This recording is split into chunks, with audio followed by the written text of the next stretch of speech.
बाहर से कुरान पाक मिले और वो इसको उठाकर अपने पास रख ले और वो इसमें पढ़ना भी शुरू कर दे, तो ऐसा करना जायज़ है। देखें कुरान पाक, अब देखा जाएगा कि किस तरह से मिला है। नया कुरान पाक है, हो सकता है कोई अपनी बेटी के लिए जहेज के लिए लेकर जा रहा है,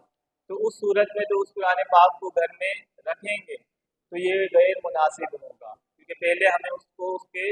मालिक तक पहुंचाने की कोशिश करनी होगी। लेकिन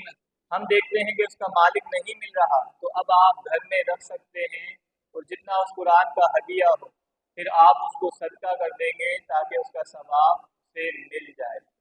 और दूसरा ये भी हो सकता है कि मुक़द्दस औरात है, यहाँ पे लोग कुरान पाक भी छोड़ जाते हैं, तो अगर यहाँ से कोई कुरान पाक उठा के घर ले जाए और पढ़ना शुरू कर दे तो अब इसके लिए बिल्कुल जायज़ है, क्योंकि मुक़द्दस औरात के अंदर जो चीज़ होती है वो